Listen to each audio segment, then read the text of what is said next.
Hi, and welcome to the Talking Food with Bidfood podcast, the UK's #1 food service podcast.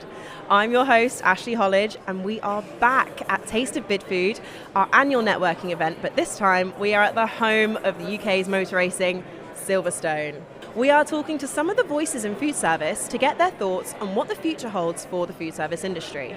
As you can hear, it is buzzing at the moment, lots of great food floating around from our suppliers, and special guest Simon Rimmer is on the main stage, who we will be hearing from shortly.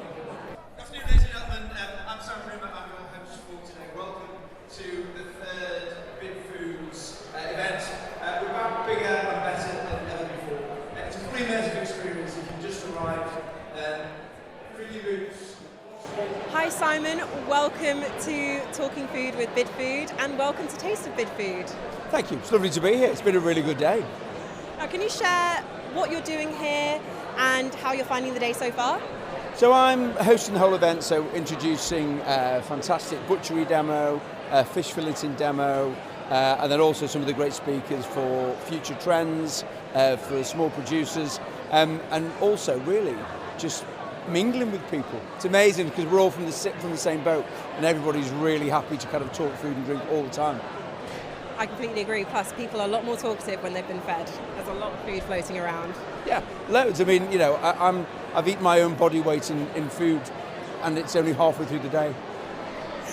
Now, can I ask you, what does the future of food service look like to you? Future food service is always a tricky one because it changes all the time. What I'm seeing this year in terms of food trends is the desire for people to eat healthily without it being boring. So I think we're seeing a rise in kind of people wanting protein-rich foods, which everyone is seeing is the latest trend in kind of health. And I think that will definitely move into food services. I think what people want always is simplicity, good flavour, and I think all of the green products in terms of kind of sustainability, provenance of food, all of those things that become more and more important within food service. Now, you mentioned provenance and having more of a conscious, I suppose, mindset in terms of consumers and what they're looking for. Did you have any tips for chefs trying to tackle food waste in the kitchen and maybe how they can repurpose ingredients? It's an interesting one about food waste in the kitchen. So I think people always ask about that. I think what chefs are very good at is not having any waste, because what you put in the bin actually costs money. So I think, you know, things that chefs always practice really, i.e. don't overorder, make sure that you're using pretty much everything that you possibly can, and be realistic about your menu. I think one of the big things that happens with food waste is that quite often people have too big a menu with too many things, and particularly at the moment when the industry is kind of hit by lack of trade, the bigger your menu, the more chance there is that you're going to be throwing things in the bin. So it's about, I think short and sweet is the way to develop menus at the moment. That's really good advice. I think some of us might be taking that home. And one final question. You mentioned the trends earlier, which we had a fantastic presentation. One of our trends is closer to home, consisting of Welsh, Irish and Scottish cuisine. Are there any tips that you can think of to try and elevate these offerings that maybe chefs can think to incorporate in kitchens? Again, I think it's problems. I think, I think you should never ever stop learning. But also, I don't think that cuisines are hard and fast. I think one of the great things about British food and drink industry is we're actually very good at magpie cuisine. So you might have a fantastic piece of Scottish beef, but cook it in a Japanese way, or it might well be that you might have colcan and mash, but you might serve it with some chorizo. So I think that what we do really well in the UK is actually not be afraid to say, well, I'm having a bit of this and a bit of that, because I think what we are brilliant at, I think we are the most culturally diverse food and drink industry in the world. That's fantastic. Simon, thank you so much for joining us on the podcast, and I hope you have a lovely day. Thank you. I'm here with Andrew Selley, CEO of Bidcorp UK. Hi Andrew, it's brilliant to have you on the podcast. Thank you, great to be here. So I've got one question for you. What does the future of food service look like to you? Well, what does the future of food service look like is a very broad question. I'd probably split it down into two things. One is, what's the future of food?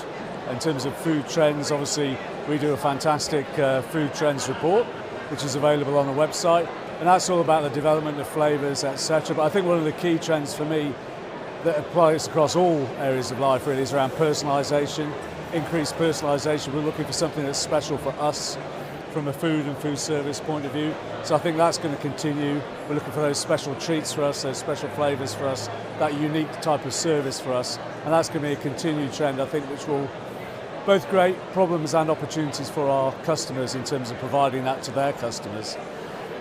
I think the other half of the question is what's the future of the food service market? Because obviously we've been through tough years under COVID, some buoyant years post-COVID, tough year in the last year with food inflation, etc. I think with food inflation dying off, hopefully we'll start to see more people coming back into the market, maybe interest rates come down, people feel a bit more confident. So we're hoping to see into 2025 that the market will pick up, our customers' volumes will pick up, and everyone will start to feel a little bit better about life, and that usually results in people eating more and going out more, and therefore that's good for us and good for the food service market. Hi, I'm Georgina Knowles from Heinz, and I'm a business development executive.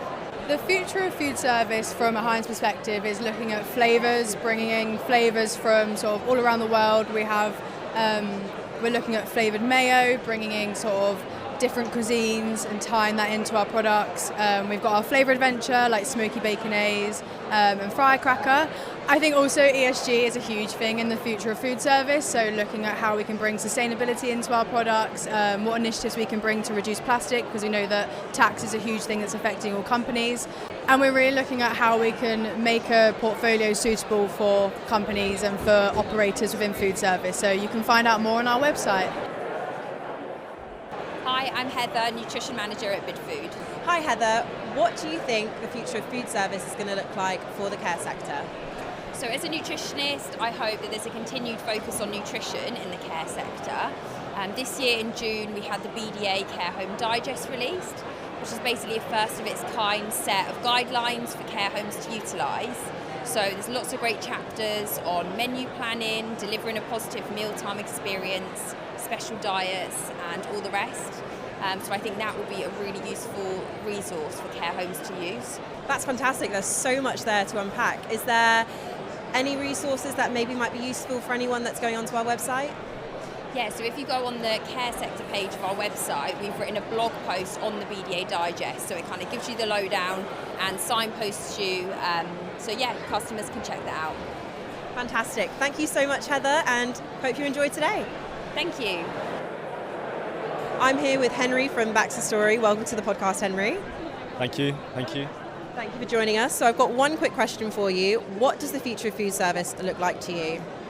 I think embracing cultures outside of the UK and embracing a more of a family sort of dedication to food and involving more of a loving side to food and sharing.